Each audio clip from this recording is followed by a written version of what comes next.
Крепость Больга. Именно отсюда начинается история Восточной Пруссии или современной Калининградской области. В 1239 году, когда крестовые походы были в самом разгаре, Тевтонский орден пришел сюда для того, чтобы крестить пруссов-язычников. Благодаря этой крепости крестоносцы захватили главный прусский городище Твангсте, что в 50 километрах к востоку отсюда, и воздвигли на его месте замок Кёнигсберг, что в переводе «Королевская гора». Король, пройдя до горы, где ныне стоит Кёнигсберг, решил с братьями воздвигнуть там замок в защиту веры и оставив чудесные королевские дары в помощь сооружения его. Написано в хронике «Земле прусской». После этого местное население предпринимало отчаянные попытки освободиться от власти ордена, но тщетно. К этому времени замок Кёнигсберга уже стал каменным, а вокруг него образовался город. Первым появился Альтштадт, в котором селилось немецкое дворянство. Позже появился Лебедев, его населяли бюргеры и ремесленники. Еще позже появляется и третий район – Кнайпхов, город торговцев. И хотя номинально они остаются разными поселениями, все они вместе входят в Ганзейский торговый союз. Будущий Кёнигсберг начинает быстро богатеть благодаря активной торговле серебром, мехами, оружием и, конечно, янтарем, который здесь и по сей день буквально лежит под ногами. Тевтонский орден постоянно конфликтовал с Польшей, в первую очередь из-за территорий. Всего было 9 польско-тевтонских войн, 7-я из которых привела к тому, что в 1467 году орден теряет огромные территории и становится вассалом польской короны. Войны сильно тормозят город, но несмотря на это, он развивается и постепенно становится столицей Восточной Пруссии. Тем временем последний магистр Тевтонского ордена меняет веру, объявляет себя герцогом Пруссии и становится главой первого в Европе протестантского государства. В 1544 году в Кёнигсберге происходит судьбоносное для города событие. Открывается университет Альбертина. И само учебное заведение, и его преподаватели пользовались большими свободами. За 400 лет здесь возникает одна из самых известных в Европе научных школ, со своими героями и традициями. Кстати, отсюда вышел и Эммануил Кант. За всю жизнь этот великий философ ни разу не покинул Кёнигсберг. Влияние же Альбертина на город было настолько велико, что когда в 1724 году три поселения наконец объединились в одно, Кёнигсберг сразу стал признанным центром просвещения во всей Западной Европе. Мало кто знает, что Кёнигсберг оказывается в составе России уже во второй раз. Впервые это произошло так. В 1756 году начинается Семилетняя война. Это такая нулевая мировая война, в которой участвует почти весь цивилизованный мир. В 1757 году российские войска под командованием фельдмаршала Степана Апраксина двинулись на Восточную Пруссию и разгромили прусаков. Это была блистательная победа, но всего через 8 дней Апраксин выводит войска из Восточной Пруссии, ссылаясь на голод и плохую погоду. Дело было, напомню, в августе. Есть предположение, что Апраксин опасался скорой смерти Елизаветы Петровны и восшествия на престол Петра III, большого поклонника Восточной Пруссии. Таким образом, чтобы не подставляться, он решил отыграть назад. Однако императрица выздоровела, Апраксин был арестован и через 3 года умер. А еще через 2 года Кёнигсберг был возвращен в Восточной Пруссии. Но всего через полвека у России появилась возможность отыграться.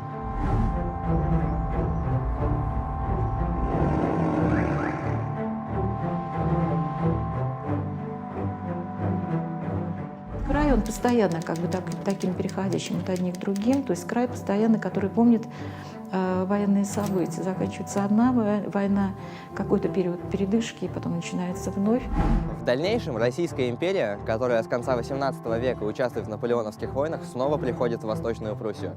Тогда планы Бонапарта распространялись на эти земли, и Александр I пришел на помощь прусскому королю и успешно отбил атаки Наполеона. Тильзитский мир был лично подписан Александром I и Наполеоном здесь, на реке Неман. Два правителя встретились в центре и 2 часа обсуждали на плоту условия. Только вот по итогу договора о Пруссии не было сказано ничего, кроме того, что она теряет огромные территории в пользу Франции. Вот такая помощь. Урок Наполеона не прошел даром, и в 1840-х годах в Кёнигсберге начинается возведение оборонительного кольца вокруг города. Система включала в себя 12 фортов и 10 городских ворот. Каждый из последних имели уникальный внешний вид и удовлетворяли всем военным запросам той эпохи. Примерно в то же время в город была проложена первая железная дорога и основана одна из старейших пивоварен – Панарт. Кёнигсберг все больше и больше обрастал памятниками архитектуры.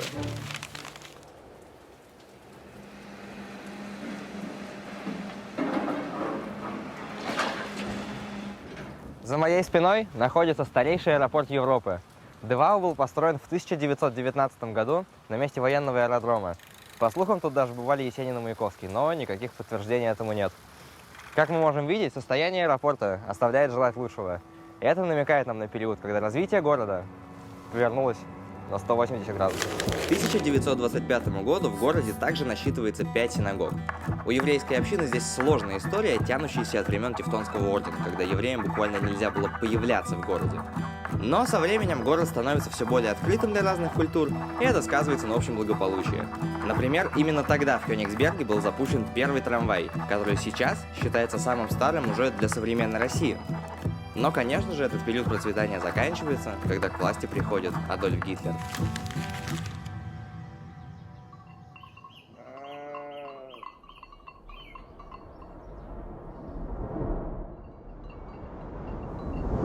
То, что вы видите, уникальный памятник эпохи. Борхерсдорфская кирха, заброшена со времен Второй мировой войны. На этой мозаике изображен Хорст Вессель, один из героев нацистского режима. С подачи Йозефа Геббельса он стал символом борьбы и мученичества за идеи национал-социализма, а сам стал эдаким героем нацистского движения. На самом деле нет прямых доказательств, что здесь изображен именно Вессель. По другой версии, сеятель, наоборот, олицетворяет мирные планы немецкого народа после кровопролитной Первой мировой войны. Но лежащие в земле солдаты, да и общий тон всей работы до сих пор намекает, что вряд ли на такой почве вырастет что-то благодатное. Эта мозаика создавалась с 1933 по 1941 год и стала предвестником самого страшного периода для региона во всей новейшей истории. Ну, общеизвестно, что настроения немецких евреев были такие, что это, наверное, ненадолго. Что вот, ну, пришли к власти, будут другие выборы, что-то изменится, потому что ведь Гитлер пришел к власти, не имея абсолютного большинства в Рейхстаге. И интересно ведь что, ну, Гитлер тогда на выборах в Кёнигсберг приезжал голосовать.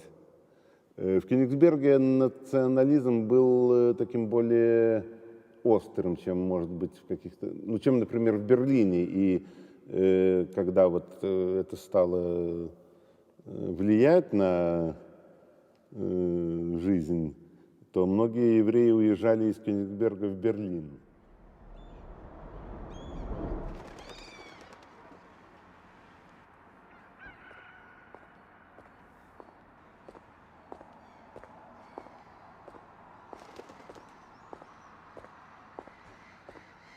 Современный Калининград – очень спокойный город для мегаполиса. Кажется, что никто никуда не торопится, а такие улицы, как эта, вообще существуют вне времени. Но не прошло и века с тех пор, как город переживал антиеврейские погромы, британские и советские бомбардировки и жестокий послевоенный голод. Человек, который прочувствовал это в полной мере, жил в этом самом доме. Михаэль Вик, еврей из Кёнигсберга. Он с 10 лет работал на производстве, терпел нацистские нападки и был вынужден искать пропитание для своей семьи в подорванных зданиях и квартирах советских генералов. В своей книге он вспоминает о войне. В результате бомбардировки весь центр вспыхнул почти разом. Резкое повышение температуры и мгновенное возникновение пожара не оставили гражданскому населению, жившему в этих улочках, никаких шансов на спасение. О борьбе с огнем даже силами профессиональных пожарных нечего было и думать. Исторический Кёнигсберг пришлось оставить на произвол судьбы. Бессильный что-либо предпринять, мы наблюдали, как он горел.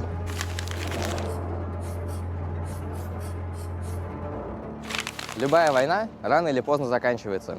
В 1945-м, наконец, закончилась и Вторая мировая. За год до этого из города эвакуируется университет Альбертина, который находился здесь, на острове Кнайпхоф. С тех пор не сохранилось ни его здание, ни сам университет. Но на этом беды Кёнигсберга, который уже вот-вот переименуют в Калининград, к сожалению, не заканчиваются. Большую часть жилья, пострадавшего от штурма, но, в общем, уцелевшего, русские предали огню, в том числе нашу квартиру на Штайнманштрассе. Дом сгорел целиком вместе с подвалом. Нельзя представить себе ничего безотраднее, чем Кёнигсберг того времени. Развалины, одни развалины. Наша жизнь между тем стала более сносной, чем раньше. Нам даже разрешили занять комнату на первом этаже дома на Бетховенштрассе, населенного только русскими. Это был один из немногих чудом уцелевших домов. Но за проживание нам пришлось взять на себя дворецкие обязанности. Мы очень радовались новому жилью. мы бы не пережили еще одну зиму в неотапливаемой квартире.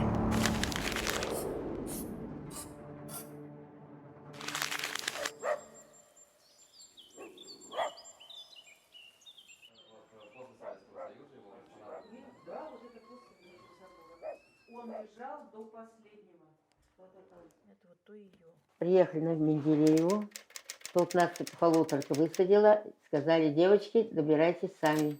Мы свои чемоданы сняли, стоим и ждем, а кто из нас дальше повезет. И подъехали ребята, их немцы, маленькие ребятишки, у них самокаты, поставили нам на самокаты эти наши чемоданы, все, и повезли нас в 19-ю школу. А каким город был? Вот, что вы увидели, когда вышли? Разбито, мальчики, милые, все разбито, везде все побито. И стекол нет, и ничего нет, и все разграблено. Но настолько все страшное было, ужасно. Ужасно. А здесь же были немцы еще до 49-го года. Да, немцы были. Как вы им помогали, как это было? Как вот мы помогали, как мы помогали. Вот эта немка, Шарлотта, она на Менделееве, у нее на текстильный же, наискосок, где мы жили, нам квартиру дали. Там у нее был домик двухэтажный. Муж и жена работали на этом заводе, который работала я. Ну, ее жили они, конечно, в проволоке, здесь нечего было. Немцы их не кормили, и вот, а вот уже кормили, подбирали. Вот подбирали, вот такую я семью взяла, мать и сына. Город быстро заселялся военными и теми, кто потерял все во время войны. А к 1949 году отсюда было окончательно депортировано все немецкое население. Новые люди требовали нового жилья и инфраструктуры. И у города началась опять-таки новая жизнь. Только вот советскому руководству никак не давало покоя напоминание о старой, не советской жизни города. Поэтому в 1967 году руины замка Кёнигсберг, с которого началась история города, решили окончательно снести, а на его месте построить Дом Советов.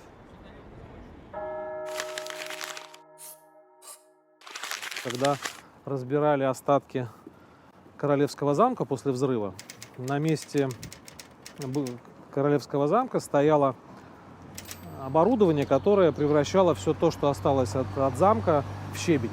А из щебня из этого делали блоки строительные, из которых были построены первые дома по Ленинскому проспекту. Так что можно сказать, что получилось достаточно символично. Вот. И где-то уже 60-х годов, чуть-чуть попозже, я точно не помню год, когда главой местного муниципалитета, тогда он назывался горосполком, стал такой товарищ Денисов, который очень много сделал для города. Все основные здания заметной архитектурой, построенные во время Советского Союза, были построены во времена Денисова. Да. Вот тогда можно назвать уже этот город советским Калининградом. Распад Советского Союза положил начало кризису идеологии в России. Советские ценности разрушены, новые еще не сформированы.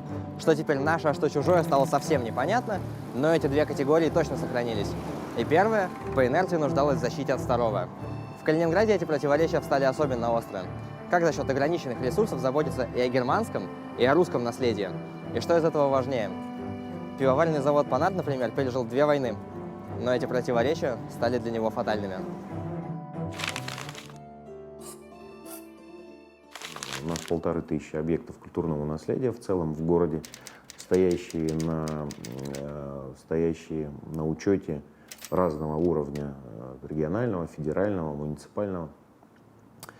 Это и водонапорные башни, это уникальные мосты, это фортификационные сооружения разные. В Калининграде можно говорить об архитектуре современной, но есть такое понятие, как бы контекст. Да? То есть мы постоянно находимся в каком-то контексте. То есть мы постоянно находимся в зоне регулирования застройки объектов культурного наследия в части этажности, пропорций и так далее, и так далее. Задачку это повышает, усложняет однозначно. Многие с этим не справляются, происходят ошибки.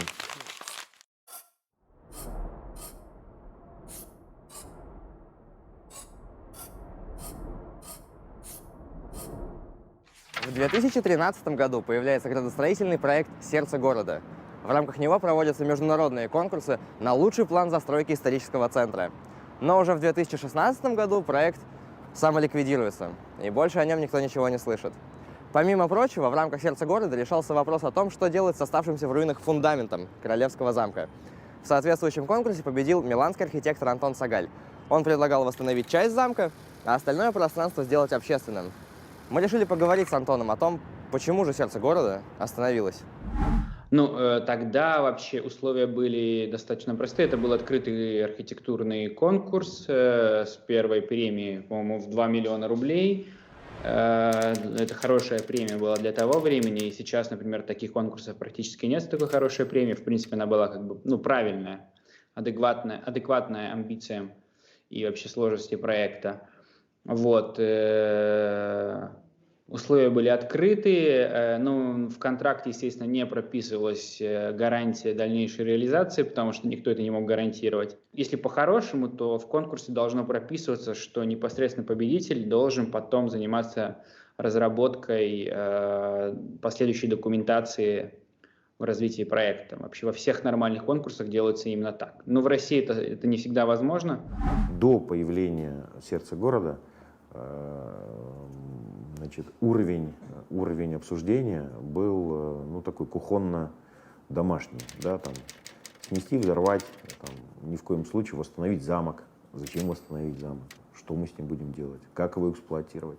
Как его восстановить с учетом наших норм, ГОСТов, СНИПов, эвакуации и так далее, и так далее. И когда сердце города организовывали, были ли гарантии финансирования всего этого впоследствии?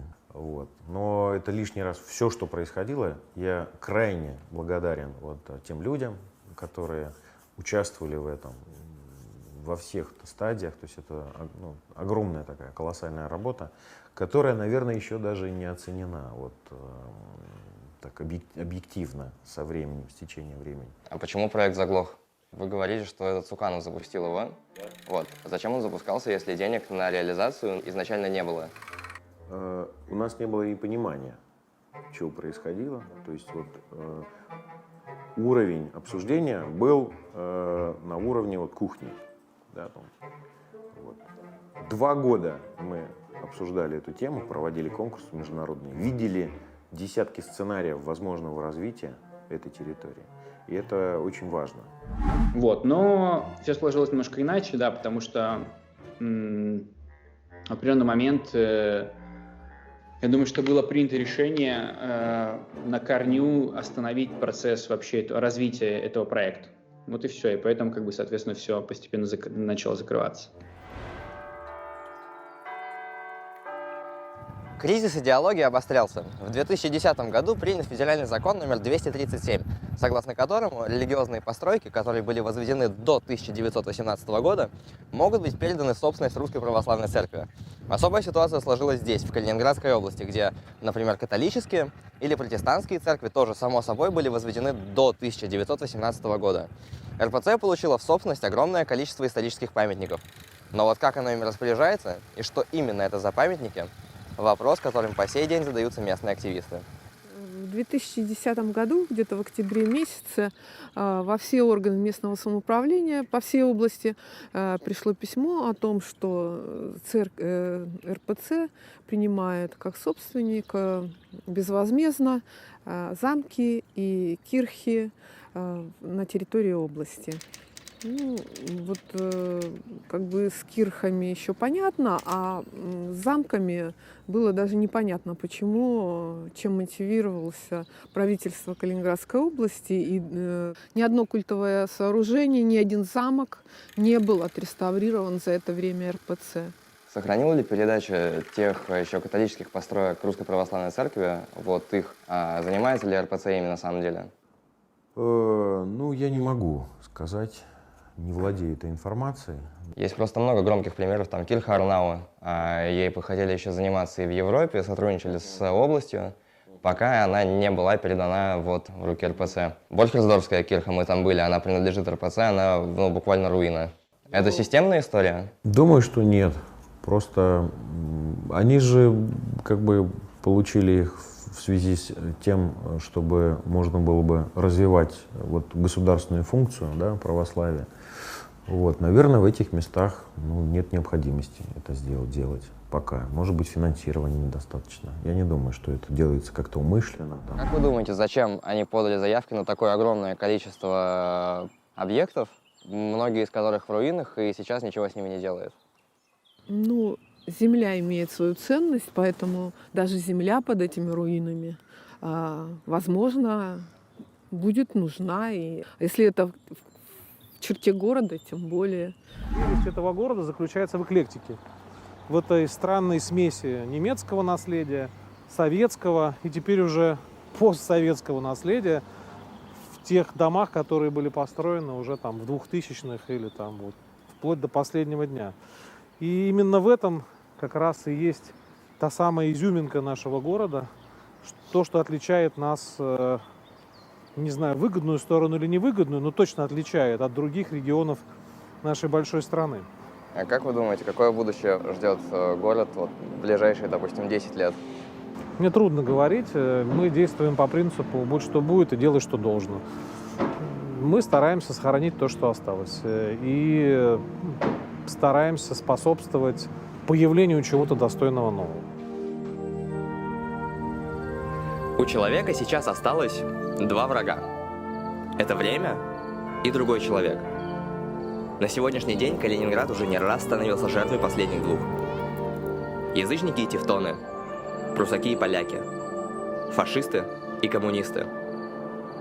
Пока человек был занят склоками и войнами, город стойко принимал новые испытания на свою долю. Вековые здания служили крепостями, складами боеприпасов, иногда музеями и культурными центрами. Но у человека есть более серьезный противник, которому нет дела до геополитики. Перед временем равны все. Наверное, сейчас это кажется далеким и несвоевременным. Повседневные проблемы ведь всегда увлекают нас больше, чем глобальные. Но если человек хочет хоть что-то противопоставить времени, ему все-таки придется забыть старые обиды и объединиться с другим человеком, чтобы сохранить свое прошлое для своего будущего.